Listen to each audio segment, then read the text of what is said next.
Salut l'équipe, comment ça va? Désolé pour le retard, là j'ai eu un petit bug là, je sais pas ce qui s'est passé, mais c'est bon, j'avais plus le chat, c'est bon, j'ai réussi à actualiser tout ça. Donc let's go aujourd'hui, live sur les spoils de One Piece, je suis trop content parce que il y a plein de trucs qui se passent, il y a plein d'informations, on va parler d'énormément de choses, j'espère que vous êtes bien chaud. Donc let's go. Juste avant, petite auto-promo, les gars, oubliez pas le Twitter, le Discord. Le Discord, c'est là où il y a les spoils, c'est là où on va regarder les spoils ensemble. Il y a plein d'autres trucs pour les théories des abonnés, si vous voulez participer, pour discuter, tout ce que vous voulez. Vous connaissez, les gars. Je pense que vous savez comment ça marche. Et pareil pour YouTube, je pense que vous savez comment ça marche, les gars. Le petit commentaire, le petit like, le petit follow, ça aide au développement de la chaîne, c'est ultra important pour moi, donc n'hésitez pas les gars. Et à part ça, on a mis en place la petite souscription YouTube qui vous permet d'avoir des petites nouveautés, tu vois, les vidéos en avance. Donc let's go les gars, je pense qu'il y a énormément de choses à dire, je pense que vous l'avez remarqué, je suis hyper content. Et je pense qu'on est parti, hein. Salut à toi tonton Bar, bienvenue pour ce petit live et let's go. Donc on va discuter, j'ai plein de théories, j'ai même des théories validées les gars, donc je suis grave content. Alors, je terminerai l'autopromo tout à l'heure. Donc, let's go, c'est parti. Je vous mets la capture, je regarde si tout marche. Ça a l'air de marcher. Parfait. Donc, les gars, c'est parti. Chapitre 1116. Ça existe, c'est un nombre, ça? Chapitre 1116, pardon. Et on va parler de beaucoup de choses. On va parler d'Armantique, on va parler de Imsama, de Vivi. On va parler de plein de révélations. Et on va parler surtout théorie. Donc, on commence. Alors, le chapitre commence par les réactions de personnes à propos de la guerre. Donc les gars, comme je vous l'ai dit, Oda, il va se faire un plaisir d'amener le maximum de personnages possible à ce moment de l'histoire, parce qu'il a fait en sorte que Vegapunk puisse communiquer avec le monde entier. Il leur a laissé le temps de se préparer pour pouvoir regarder le message. Et là maintenant, il va introduire tous les personnages de One Piece. Et quand je dis tous les personnages, c'est ceux qui ont un minimum d'importance. Ceux qui ont eu une petite interaction avec Luffy, en bien ou en mal, suffira pour les faire revenir. Et tous ceux qui ne sont pas morts, potentiellement même, il y a des personnes mortes qu'on va voir réagir parce que justement, on ne sait pas, on pensait qu'ils étaient morts et au final, ils ne sont pas morts. C'est pas impossible, vous connaissez Oda. Et là, du coup, il va vraiment intégrer un maximum de personnages. Et comme je vous l'ai déjà dit la semaine dernière, ça a son importance. Pourquoi ? Parce que c'est ultra important de comprendre que Oda ne veut pas tuer ses personnages. Et là, on comprend pourquoi. Parce qu'il veut les faire revenir pour la fin du manga, mais pas que. Il en profite même pour les faire revenir comme ça, dans des petits messages en plein milieu d'arc, tu vois, alors qu'on ne pensait pas que c'était un arc qui avait une importance au niveau mondial. Même si on captait avec le petit incident d'Egghead, même si on savait tout ça. On ne savait pas que ça allait partir aussi loin. Je pense que là, on est tous d'accord pour dire ça. Donc, let's go. Deuxième phrase. Vegapunk parle et les gens se demandent comment il peut continuer si les participants ne sont plus en vie après 800 ans. Donc ça, c'est une très bonne question parce qu'en fait, Vegapunk, il a parlé de cette guerre en disant comme quoi il y avait deux camps qui s'opposaient. On ne savait pas qui avait... qui était le bien, qui était le mal, tout simplement. Et ensuite, on a compris que justement, il y avait deux peuples qui s'affrontaient et que du coup, c'est des peuples perdus, on va dire. C'est l'impression que le public a quand il voit le message. Donc ça rend vraiment réel les choses. Parce que nous, en tant que lecteurs, on sait très bien que le peuple est encore vivant, mais les gens ne savent pas que les 20 fondateurs font partie justement du siècle oublié. Et c'est pour ça que les gens se posent la question. Et je pense que là, Vegapunk va y venir petit à petit. On continue. Voilà, donc là, je pense que ça, c'est la première information. Les gars, déjà, ça, c'est une vidéo semi-validée. Pourquoi ? Parce que je vous l'avais teasé, les gars. Je vous avais dit l'importance de Vivi. Elle est plus en rapport avec Imsama et potentiellement avec Joy Boy. Je pense qu'ils avaient un lien étroit, un lien peut-être... peut-être fraternel, mais aussi peut-être un lien... plus fort, genre un lien plus fort. Donc, Imu regarde le portrait d'une femme qui ressemble à Vivi à Alabasta. Donc, quand on a cette information, on comprend que plutôt Imsama a vraiment un grand intérêt pour Vivi. C'est la seule photo qu'il n'a pas découpée, c'est la seule photo qu'il a vraiment regardée avec insistance plusieurs fois. C'est pas la première fois, hein. On l'a vu 2 fois regarder la photo et là ça fait encore une autre fois. Donc là je sais plus si c'est la deuxième ou la troisième, mais en tout cas ça fait minimum 2 fois qu'il regarde la photo avec insistance et je vous avais déjà émis cette hypothèse sur la chaîne et je suis ultra content parce que pour l'instant ça va dans ce sens. Encore une fois ça va dans ce sens. Pourquoi ? Parce que on avait dit que potentiellement Imsama déjà serait un homme. Ça expliquerait beaucoup de choses, surtout en rapport avec Vivi, et que c'était quelqu'un qui portait Vivi dans son cœur, genre vraiment, qui était amoureux de Vivi. Et potentiellement, il y a eu peut-être, je sais pas, des sentiments entre Vivi et, ou en tout cas de Vivi pas sur le film, mais sur Joy Boy, et peut-être que c'est ça qui a attisé la jalousie de Imsama et que justement ça a créé un conflit. Je pense pas que c'est venu de ça, mais je pense que c'est quelque chose qui a alimenté le conflit du siècle, en tout cas entre Imsama et Joy Boy. Et pour moi, Imsama, l'intérêt qu'il porte pour Vivi, c'est vraiment le côté amour. Tu vois. Je pense qu'il a vraiment un intérêt pour Lily d'abord. Et aujourd'hui, depuis qu'il regarde Vivi, il comprend que c'est la descendante directe et que c'est comme la réincarnation de celle qu'il aimait il y a 800 ans. Donc ça, c'est une première chose. Ensuite, on va continuer et je reviendrai sur le côté romantique juste après, parce qu'il y a des choses à dire aussi. Alors, on peut voir les réactions à l'affiche de Vivi qui a disparu. Donc là, j'ai pas compris réellement la phrase. On peut voir les réactions à l'affiche de Vivi qui a disparu. Donc l'affiche de Vivi qui a disparu, il doit parler peut-être soit d'un article qui est paru dans le Weekly Economic Journal là, et au final les gens réagissent au fait que Vivi aurait disparu, donc peut-être des gens du peuple d'Alabasta, j'en sais rien, tu vois, là j'ai pas bien compris la phrase, ou sinon ce serait des gens qui auraient réagi, mais à Marie-Jo, ce serait pas logique. Je pense que c'est plus dans le journal que les gens réagissent à la disparition de Vivi. Donc on continue par la suite, et là Vegapunk raconte qu'une partie de Motherflay lui a été volée et qu'elle a servi à alimenter une arme antique. Donc là les gars, on a une révélation de malade mental. Donc c'est pas la théorie que je priorisais de base sur la chaîne, hein. Ma théorie était tout autre, mais là on a l'impression après il y a une potentielle chance que ma théorie subsiste, mais en fait cette théorie je l'avais déjà énumérée aussi. Je pensais sincèrement que c'était une technologie qui avait été créée par Vegapunk, mais en fait c'est vrai qu'il y avait des indications, c'est-à-dire que Dragon parlait avec les révolutionnaires, et à ce moment-là je me rappelle il disait des choses du genre ouais mais Vegapunk jamais aurait laissé quelqu'un utiliser une arme de destruction massive, etc., etc. Donc il y avait des informations. Vegapunk d'un côté pouvait pas créer cette arme parce que il était contre cette idée. Et ça va exactement en adéquation avec la manière dont Einstein voyait son arme, la bombe atomique. Il y avait vraiment un parallèle entre les deux personnages, enfin la personne et le personnage, parce que justement Vegapunk déteste sa création parce que il a compris que c'était un bond gigantesque pour l'humanité, mais que c'était quelque chose de très néfaste entre de mauvaises mains. Et c'est exactement la même chose pour Einstein et la bombe atomique, qui était hyper content de découvrir tout ce qui est mécanique quantique et tout, et les possibilités d'énergie qu'on pouvait en tirer, mais aussi les possibilités destructrices, il les détestait. Et je crois que c'est une de ses plus grands regrets de toute sa vie, je crois qu'il l'avait dit avant sa mort, je pense, hein, si je ne me trompe pas. Donc on continue. Juste pour vous dire, donc déjà, une partie de Motherflame a été volée. Donc déjà, ça c'est ouf. Ça veut dire que Motherflame a été fractionnée d'une certaine manière et qu'elle a été utilisée pour alimenter une arme antique.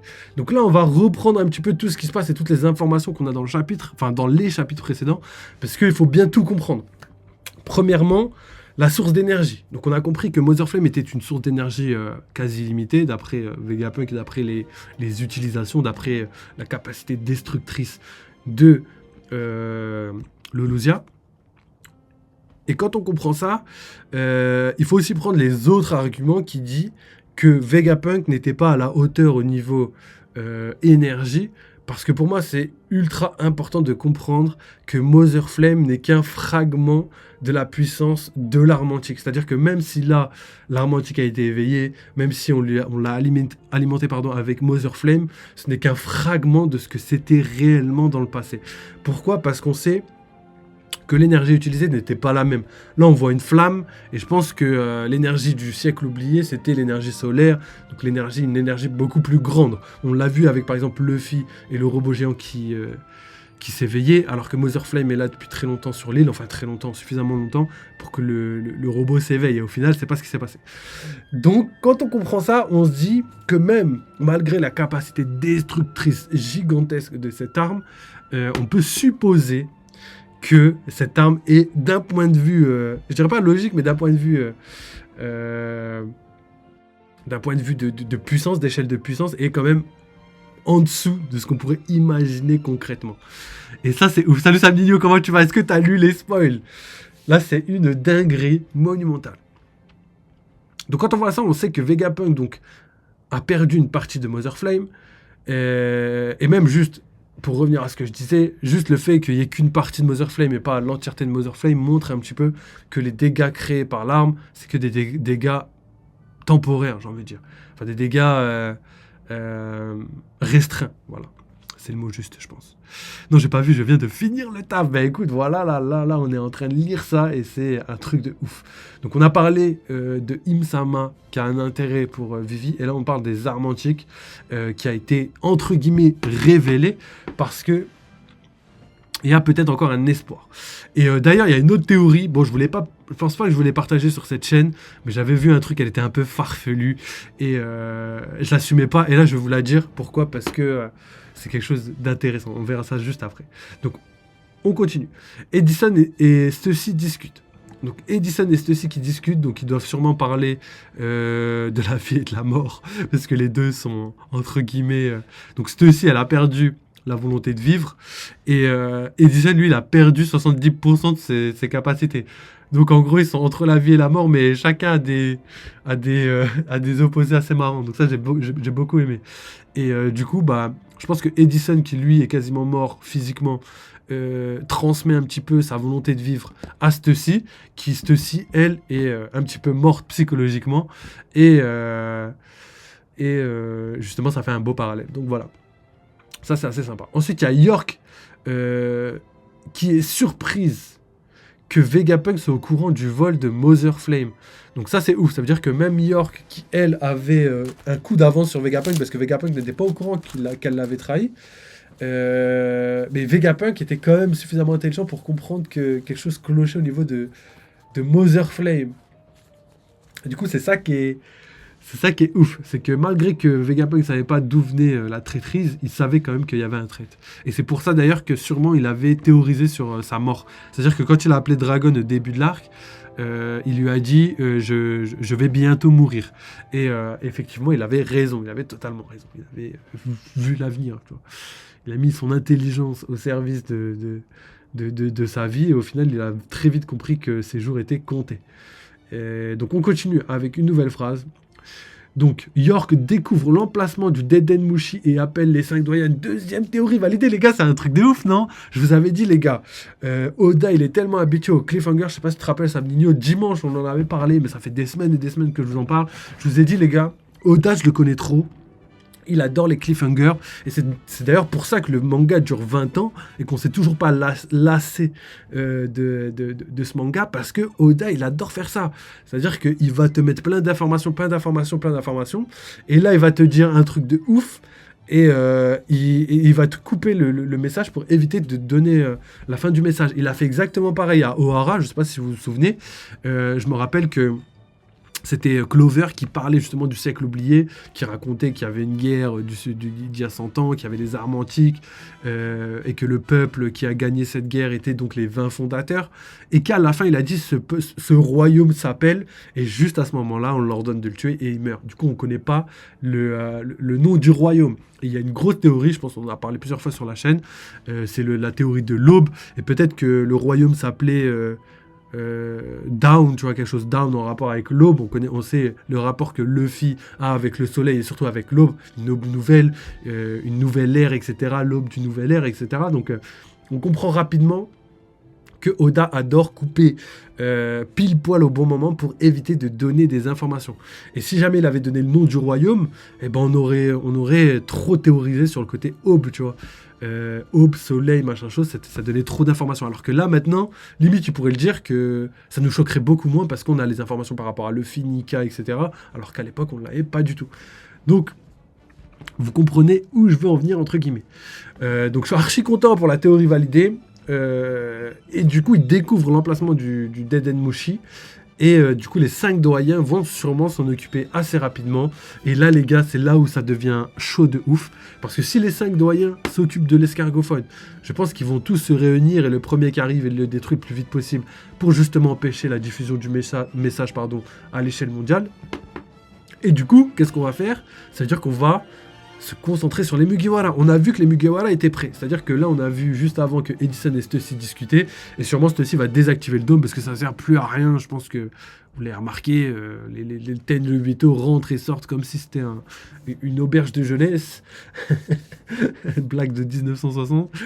Et du coup, on voit clairement qu'il y a un intérêt sur le fait que l'île, c'est bon. Je pense que là, on a toutes les dernières utilités ont été dites, ont été faites. C'est-à-dire que Mother Flame a été révélé, Punk Records a été révélé, en tout cas le cerveau de Vegapunk, le Dead End Mushi a été trouvé.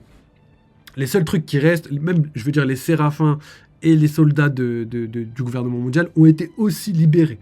Le Punk Records c'est terminé, le dôme va être ouvert et comment il s'appelle ? Edison a trouvé un moyen pour l'équipage au chapeau de paille de pouvoir s'enfuir. C'est-à-dire que tout a été résolu. De tout ce qui a été teasé dans le manga, ça y est, c'est fini. Tout ce qui reste à faire, c'est d'ouvrir le dôme, prendre le bateau. On a vu Zoro et Jinbei arriver, donc tout en train de coïncider. Et là, la première étape, ça va être de fuir. C'est-à-dire que le bateau va aller sur un nuage. Au bout du nuage, un petit coup de burst direction l'océan. Et on va en direction de là où Venujiro est. Et en plus de ça, on a vu que Venujiro s'éloignait de cet endroit-là. Pourquoi ? Parce que la mission envers le Dead End Mushi était beaucoup plus importante. Donc là, c'est bon, on commence à résoudre clairement Egghead. Et je pense qu'on arrive vraiment cette fois-ci à la fin de l'arc. Cependant, il reste encore un petit truc. C'est là où je veux en venir depuis tout à l'heure. C'est que donc, c'est bon, l'équipage des Mugiwara qui se trouvait sur l'île en hauteur, là, le Punk Records, en train de partir et vont rejoindre le côté Bonnie, Sanji, Franky, tout ça. L'équipage des géants. Et à ce moment-là, ils vont pouvoir essayer de s'enfuir. Cependant, les gars, il y a Luffy qui est toujours sur l'île. C'est-à-dire que Luffy, lui, il n'est pas encore arrivé. Je pense qu'il va arriver, mais Sanji vient d'arriver. Je pense que Luffy va mettre un petit peu plus de temps. Donc potentiellement qu'il va arriver dans le prochain chapitre ou le chapitre d'après. Mais pendant ce temps-là, je pense personnellement que soit, il y a deux possibilités. Première possibilité, ça va être la plus simple, c'est que les Tenryubito vont trop se concentrer sur le Dead End Mushi, et du coup ils vont réussir leur mission, couper le message, ce sera terminé, on sera dégoûté, mais l'équipage pendant ce temps-là va s'enfuir. Donc là c'est le scénario, on va dire, happy ending. Par contre, il y a un deuxième scénario, qui pour moi est ultra important et qui pourrait se passer. Le délire c'est que, surtout qu'il y a un truc, je vous ai dit que tout a été réalisé, mais qu'au niveau de Punk Records. Il y a un autre truc qui reste en suspens, c'est le robot géant. Et c'est pour ça que le deuxième scénario, pour moi, a beaucoup de chances de se réaliser. C'est que là, le Dead End Mushi, ils vont tous se focus là-dessus et essayer de la battre le plus rapidement possible pour justement qu'il évite de transmettre le message. Une fois que ça se sera fait, si l'équipage des Mugiwara ne sont pas déjà très loin de l'île, les Tenryubito vont se concentrer sur eux. Pour moi, c'est ce qui va se passer. Ils vont se concentrer sur eux. D'ailleurs, il n'y aura pas que les Tenryubito. Il y aura les GM, les Séraphins, mais aussi le Buster Call. Le Buster Call qui est en train de se réunir, pas autour de l'île, mais autour du bateau des géants. Donc ça fait que la fuite commence à être de plus en plus difficile. Et c'est à ce moment-là que je pense que le robot géant, le robot antique, pourrait avoir un intérêt pour la suite des événements. En tout cas, ce qui est sûr, c'est que maintenant... Mother Flame, l'arme antique potentiellement, mais je pense que là si Oda l'a révélé, c'est qu'on arrive vraiment à la révélation réelle, hein. L'arme antique va être utilisée et ils vont conserver leur puissance militaire du SSJ mais aussi de Mother Flame. Et d'un point de vue logique, c'est logique. Pourquoi? Parce que vous savez qu'à la fin du manga, Luffy va devoir combattre, et vu qu'il y aura à ses côtés Shanks, etc., Dragon, tout ça, il lui fallait quelque chose de très puissant, pardon, en face de. Et là, il y a vraiment un équilibre des forces qui est en train de se faire. On a vu que Venus-Giro n'a tué aucun pacifista Mark III et qu'il a uniquement gelé les circuits neuronaux, on va les appeler comme ça. Du coup, ça veut dire que toute leur force armée de l'île a été conservée d'une certaine manière. Même si l'île a été détruite, qu'ils ont perdu pas mal de choses, le résultat est le même. C'est-à-dire que ils vont récupérer les... York va réparer dans tous les cas Egghead potentiellement, mais surtout les Mark 3 et tout ce qui s'ensuit. Elle va pouvoir commander au Séraphin. Elle va peut-être même modifier les commandements, etc. Des Séraphins, etc. Donc, il y a beaucoup de choses qui vont faire que la force militaire du SSJ va être conservée par le gouvernement mondial, la marine et tout ce qui s'ensuit. Donc voilà. C'était pour vous exposer la dangerosité des prochains chapitres. Est-ce que ça va être happy ending et vont pouvoir s'enfuir tranquillement, ou est-ce que justement ils vont se charger du Danenmushi et après ils vont s'attaquer directement au Mugiwara, et ça pourrait faire quelque chose du type séparation de l'équipage. Je vois bien une partie de l'équipage partir et peut-être le Monster Trio rester pour laisser partir les autres, parce que c'est trop compliqué. Oubliez pas, hein, Buster Call, tout ça. Bon, on a déjà échappé à un Buster Call, mais pas à 5 doyens, plus des séraphins, plus tout ce que vous voulez, tu vois. Surtout que les séraphins ont vraiment une puissance colossale capable de détruire tous les navires. Donc voilà pour cette petite... pour ces petites théories par rapport à ce qui pourrait se passer. On continue avec les deux dernières phrases. Vegapunk dit qu'il y a beaucoup de mystères concernant le siècle oublié et qu'il y a un groupe qui a tout découvert mais qui n'a pas agi. Le roi des pirates et son équipage. Donc c'est le roi des pirates et son équipage qui avait tout découvert. Ils savaient tout, mais c'était logique. Ça, on le savait déjà. Mais là, en fait, le monde entier va découvrir que eux, ils savaient et que du coup, ils ont décidé de rien dire. Oubliez pas les pages déchirées du journal d'Oden. Oubliez pas beaucoup de choses. Ils ont transmis le savoir quand même d'une certaine manière à certaines personnes. Donc, qui a déchiré ces pages de journal? Est-ce que c'est pas York, pardon, mais est-ce que c'est Yamato? Est-ce que c'est Kaido? Est-ce que c'est quelqu'un d'autre? Peut-être, je sais pas moi, Gaban ou même Oden lui-même, j'en sais rien.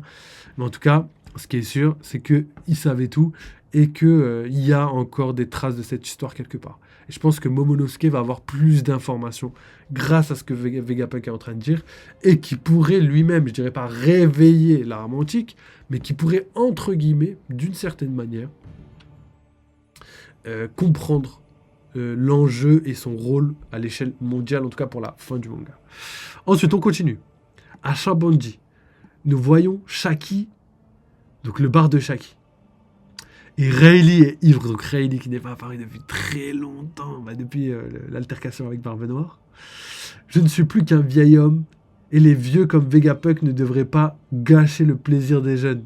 N'est-ce pas, Roger? Donc là, c'est une petite phrase lancée au défunt Roger. Parce que justement, ce que Vegapunk est en train de faire, c'est ce que Rayleigh s'est refusé de faire quand ils sont arrivés quand Luffy est arrivé à Shabanji, donc dans le bar de Shaki. Luffy lui-même ne voulait pas du tout cette information, parce que pour lui, il veut le découvrir tout seul. Et c'est ce qu'il va faire, parce qu'au final, je pense que Luffy, il est à l'opposé de comprendre ce qui est en train de se passer. D'ailleurs, je ne pense pas que c'est que Luffy. Je pense que le monde entier est à l'opposé de comprendre... enfin, pas de comprendre, mais plutôt à l'opposé de l'équipage. Parce que l'équipage, je pense que eux n'ont pas accès au message de Vegapunk qui est en train de se diffuser, tu vois. Je pense qu'ils sont tous tellement occupés qu'ils n'ont pas eu le temps de voir ou de comprendre ça. Après, potentiellement, si, pour certaines petites parties, certaines choses, mais je pense sincèrement que l'équipage, pour une fois, ils sont comme Luffy avec le Gear 5, tu vois, ils sont vraiment à la ramasse. Et ça, je trouve ça hyper bien. Donc ça, je pense que c'est stylé. Vegapunk, il a spoilé les Buggy, mais c'est ça, hein.